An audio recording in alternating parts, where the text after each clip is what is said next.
Los tiempos cambian, la verdad no. Buenos días amigos, bienvenidos a La Noticia al Día en La Noticia Perú, el canal digital del diario La Noticia. Yo soy Carlos Rivero y los invito a que nos acompañen en una edición en la que tocaremos todos los puntos que se han aprobado y promulgado ayer respecto a unos cambios en nuestro Código Penal. Pero antes vamos a revisar los titulares de nuestra portada del día de hoy. Fiscales Vela y Domingo Pérez traicionaron al Perú. Exfiscal Tomás Gálvez afirma que colaboración eficaz solo fue para encubrir al 100% a mafiosa constructora. Le darán entre 8 y 12 años a quienes liberen a delincuentes detenidos en flagrancia. La ley ordena prisión para jueces y fiscales.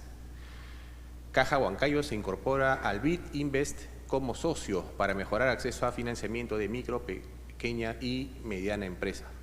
No hay medicamentos genéricos de calidad. Omar Neira, especialista en salud pública, pide aprobar ley. Bien amigos, como les comentamos, ¿no? Hoy entró en vigor una serie de cambios en leyes que van directamente a jueces y fiscales. Para ello tenemos en estudios al doctor Iván Guevara Vázquez. Él es miembro electo de la Junta Nacional de Justicia para el periodo 2025-2030. Doctor Guevara, buenos días. Buenos días, Carlos, aquí. Como siempre, un gusto. Bien, como veíamos en la portada, ¿no? Se aprobó una ley que ordena prisión para jueces y fiscales, ¿no? Estos para los que liberen a delincuentes detenidos en flagrancia. ¿Cuál es su opinión al respecto? Bueno, respecto a eso, Carlos, hay que precisar el contexto. Me explico. El Congreso actual tiene un sinnúmero de proyectos, ¿no?, en carpeta, y uno de ellos es la reforma del sistema judicial, por ejemplo, ¿no? Cada periodo gubernativo siempre reflexiona sobre tal y tal tendencia ideológica. Pero sucede que muchas veces el Congreso no es experto en lo que es derecho, ¿ya? El experto en derecho es el jurista. El jurista es más que un abogado. Abogados son miles. Pero el jurista es aquel que, dominando el derecho, es capaz de comprender las categorías del derecho, o sea, los elementos implícitos en el derecho, los componentes fundamentales en el derecho, y en base a ese dominio plantea reformas, plantea cambios legales, plantea incluso la introducción de ciertos conceptos y categorías nuevas. En ese sentido es que hay que comprender al actual Congreso esa intención de cambio, pero a su vez hay que criticar, hay que analizar esos cambios que ha introducido, ¿no? Y obviamente lo que tú mencionas, ciertamente que cambia enormemente el panorama judicial, ¿no? Ahora, ¿cambia para bien o para mal? Cambia a raíz de esa falta de comprensión que mencionamos, habría cambiado más para mal que para bien, en la medida que el criterio judicial no puede ser reemplazado por una ley. O sea, por más que un congresista X o Y tenga una sana intención, el problema es que como no dominan las categorías, muchas veces no comprenden lo que están haciendo. Es casi como si fuese alguien inimputable, yo lo llamo así, ¿no?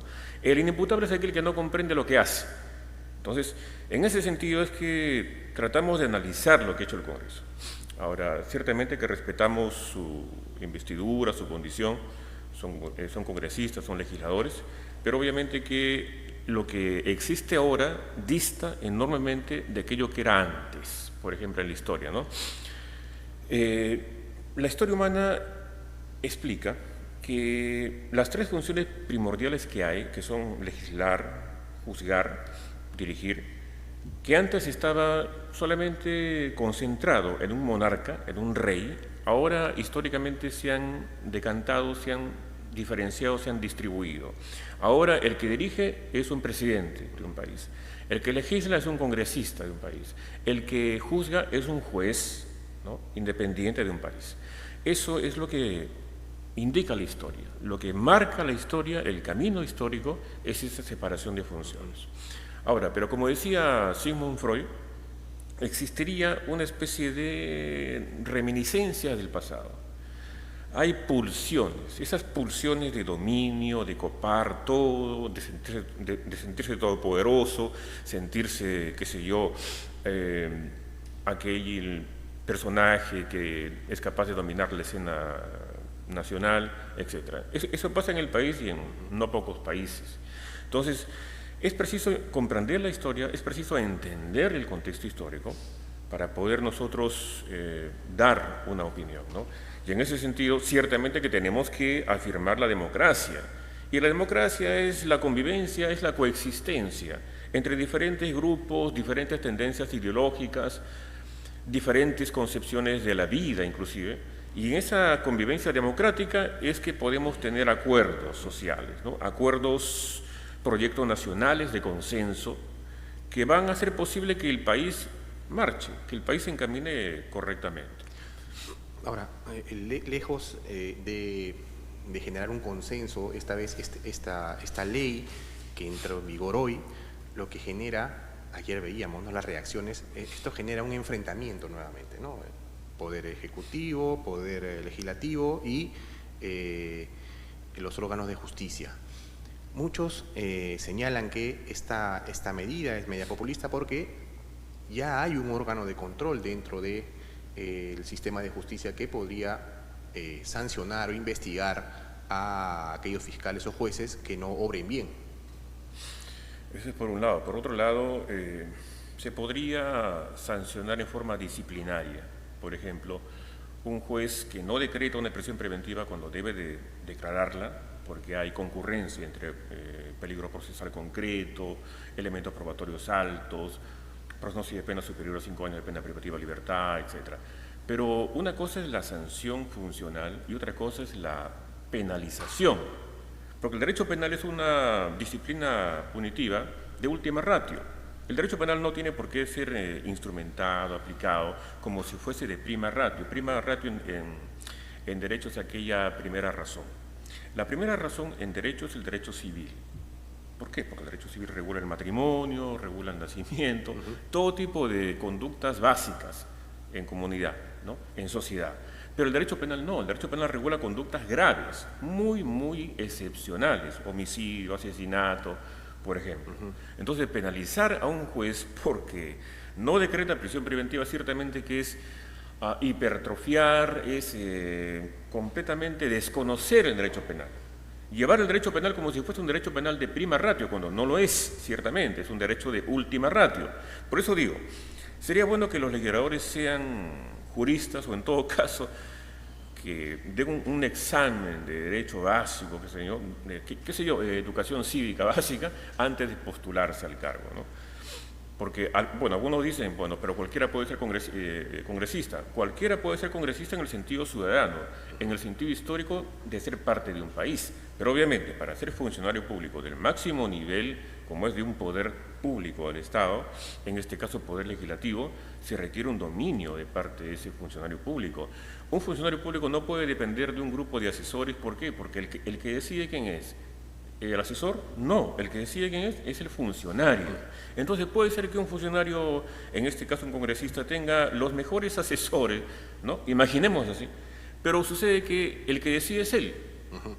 Y si el que decide no comprende nada del derecho, si el que decide piensa que el derecho penal es de prima ratio cuando es de última ratio, entonces, ¿en dónde estamos? Te van a estar llevando por donde quieren.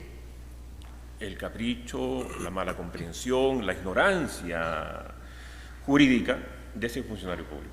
Ahora, en este caso, siempre hay un gran sector que mira con recelo algunas decisiones de nuestro sistema de justicia.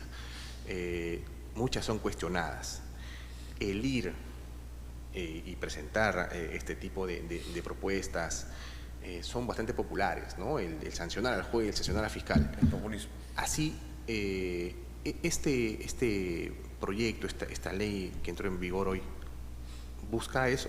¿Busca más ser populista que tener un efecto positivo? Toda ley implícitamente busca un impacto social. Pero como vuelvo a repetir, Carlos, el problema está en la ignorancia jurídica que hay, ¿no? Se requieren juristas en el Congreso, se requieren luces jurídicas, se requiere sinceridad jurídica en el Congreso de la República. No podemos estar pues en esa mala aplicación del derecho, o sea, es una realmente distorsión del derecho. Y el problema es que esto de acá trae la cola de que hay jueces que van a tener que aplicar control difuso. Jueces de primera y segunda instancia, porque el juez supremo no lo va a hacer porque va a decir que está siendo investigado por el Congreso. Entonces se van a proteger y van a decir yo voy a aplicar la ley. Entonces control difuso hasta el juez de segunda instancia, ¿no? ¿Esto qué significa para el Poder Judicial y el Ministerio Público? ¿Tiene una herramienta en contra? Implica más dificultad, implica un camino lleno de espinas, implica el hecho que van a haber fiscales y jueces que van a tener que pronunciarse, y ya se están pronunciando, en defensa de una democracia básica, asentada en el derecho, y que obviamente va a dificultar bastante la función jurisdiccional y la función fiscal, que ya de por sí tiene cierta problemática, porque obviamente que tenemos un país complicado, no es un país simple, es un país lleno de problemas sin resolver. Yo lo llamo así, problemas históricos sociales sin resolver. Un país sin proyecto nacional, un país con racismo, un país con discriminación negativa, un país en donde no se reconoce el mérito a las personas, cuando históricamente se nos ha demostrado en Japón, Estados Unidos, Inglaterra, que los únicos países que prosperan son aquellos que apuestan en la educación, son aquellos que apuestan en el reconocimiento del talento a la gente, con independencia de dónde sean, de dónde nacen, con independencia del color de su piel, de su estatura, de sus características físicas, condición económica, social, con independencia de su tendencia sexual, etc. Los únicos países que prosperan son aquellos que se aperturan en ese sentido, que conviven en ese sentido en forma transparente, ¿no? Ahora, hablábamos al inicio de la entrevista del tema de una reforma, ¿no? Que esto, sin duda, forma parte de esta reforma que muchos esperan y que se ve necesaria. ¿Usted considera que con esto estamos empezando mal la reforma? Hay ciertos puntos que pueden ser rescatables, algunos. Por ejemplo, el tema del goteo, ¿no? El préstamo gota a gota. Era importante que se tipifique como una conducta punitiva concreta. Hay puntos que son rescatables, pero hay puntos que complican bastante el panorama. No todo es malo y no todo es bueno. Como dicen algunos, no existe negro ni blanco, sino diferentes tonos de gris. Algo así, no sé si he escuchado. Entonces, por ese lado, es que tenemos que aprender a coexistir, como te digo. No hablemos pues en términos absolutistas de que yo soy absolutamente bueno, tú eres absolutamente malo. No es así. No es así. Hay grises. Hay grises, diferentes tonos de grises. Pero en esa diferente tonalidad de gris es que podemos encontrar caminos justamente de coexistencia y de enrumbarse a un mejor destino, ¿no? Pienso yo que ese es un asunto que no lo hemos enfocado en el país. Entre las normas que se aprobaron ayer, hay una que va directamente hacia la Policía Nacional, que un poquito se frena este tema de la detención para los policías que en ejercicio de su función hagan uso de sus armas, bueno, y terminen por ahí quitándole la vida a un presunto delincuente.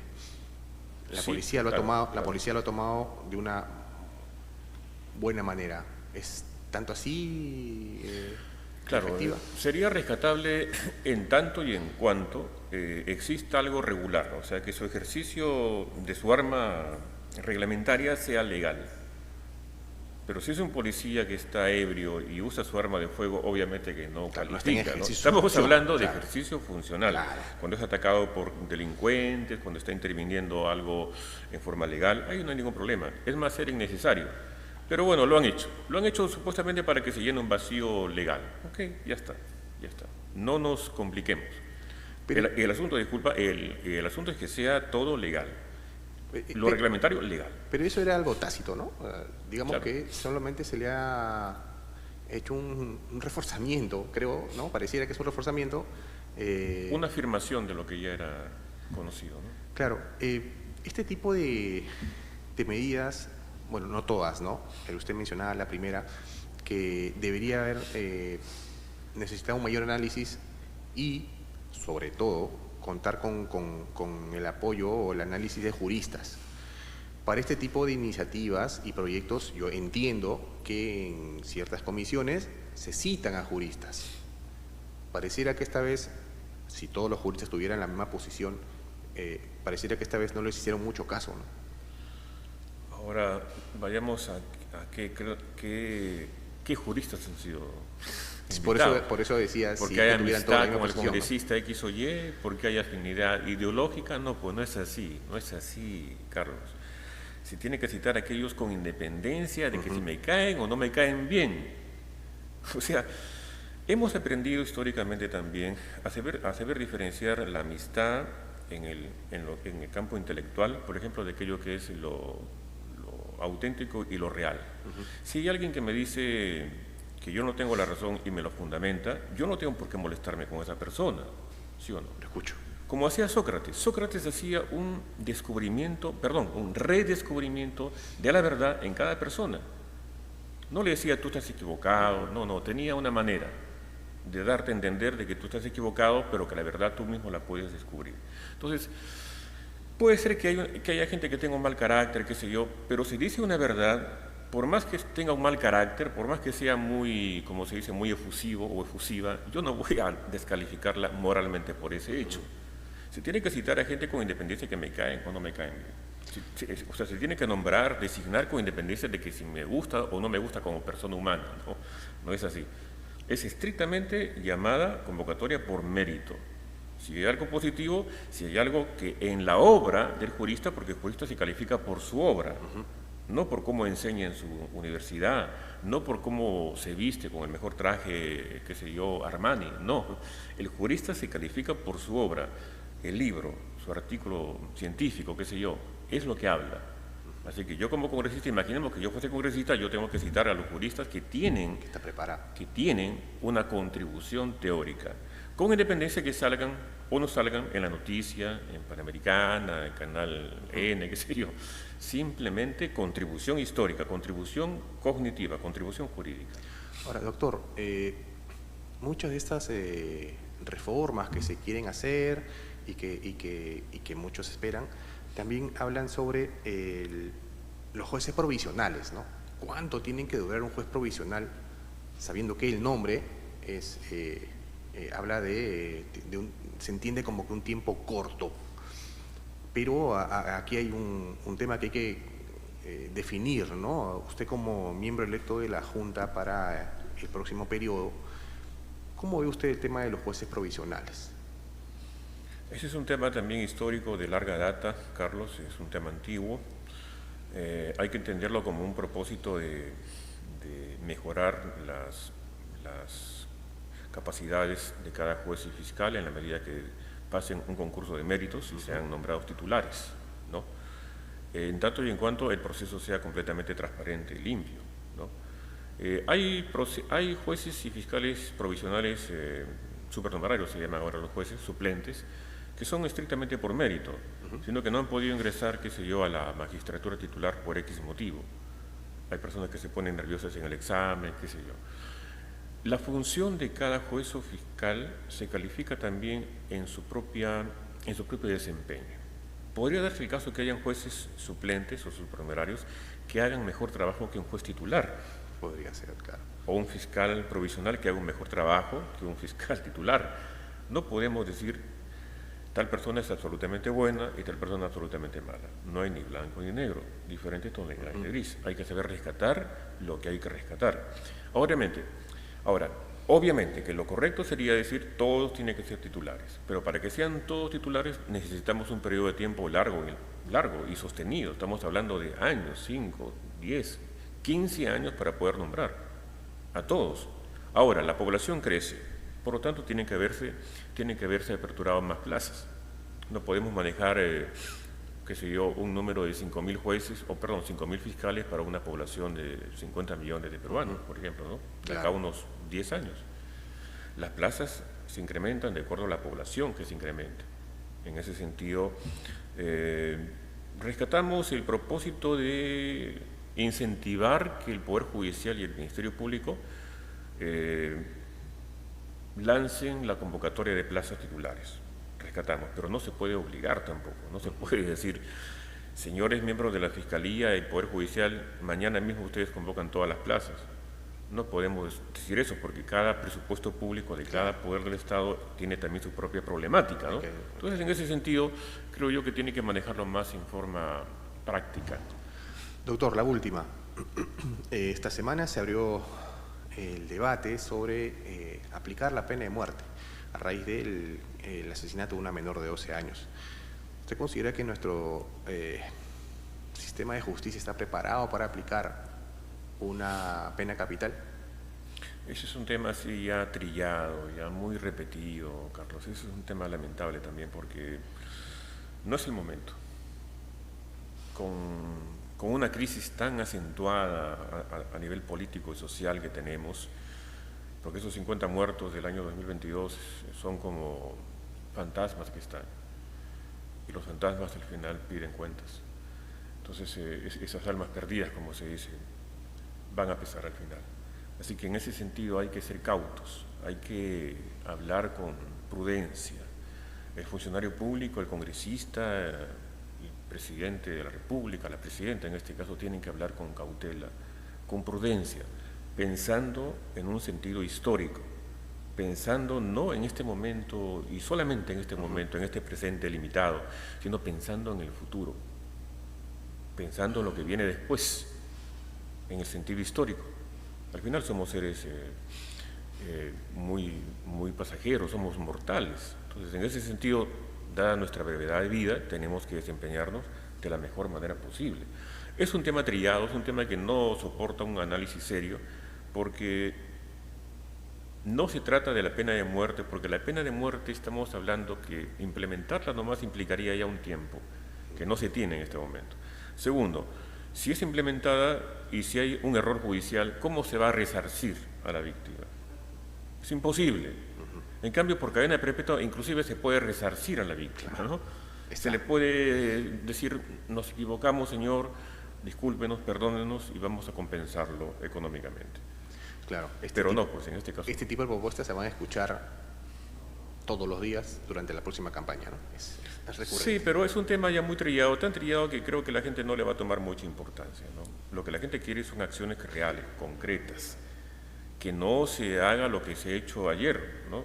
Que es desaparecer la detención preliminar, desaparecer un instrumento de lucha contra el crimen. Dicen algunos que la niña que habría sido violada y asesinada, ¿no? Hace poco, sí. El hecho fue cometido cuando era posible intervenir. Así comenta el análisis que han hecho, ¿no? Pero dicen que en este momento el abogado defensor podría argumentar la aplicación de esa ley nueva que ya cancela la detención preliminar para que sea escarcelado. Y lo podría hacer. Ahora, que el juez diga acepto su posición es otra cosa. El juez podría decir hago uso de un control difuso y por lo tanto para mí todavía existe la detención preliminar. Estamos dando una herramienta más. Estamos cancelando una herramienta de lucha contra el crimen. Y eso sí es algo muy lamentable. Más peligroso todavía. Porque no han habido juristas de repente que digan, ¿no? Una cosa es esta y otra cosa es otra cosa. Una cosa es pensar que se hace un bien y otra cosa es pensar en otra cosa. O sea, hacer un mal por hacer un bien.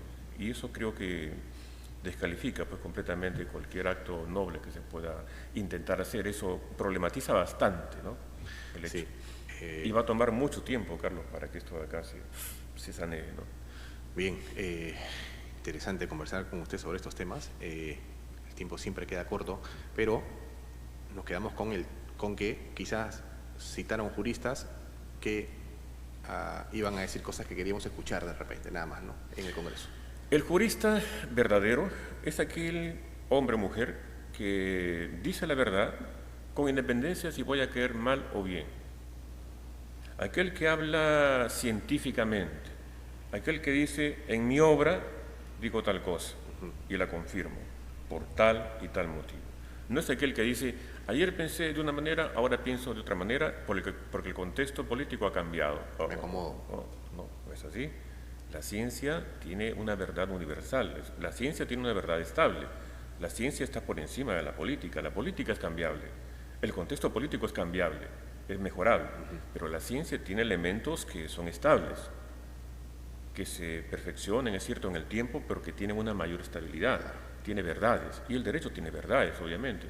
Así que por ese lado no es que se convoque a juristas que son mis amigos, que van a sostener mi punto de vista en mi proyecto, y por otro lado no cito a juristas que van a sostener lo contrario. Se trata más bien de ser abiertos y de convocar a todas las voces.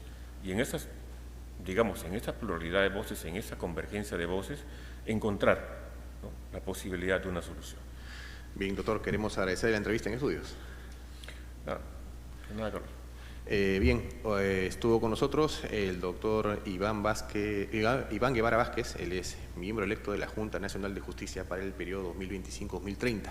Hemos analizado estas reformas que se han dado ayer y que han entrado en vigencia hoy. Veremos pues cómo se van manejando y qué consecuencias tiene.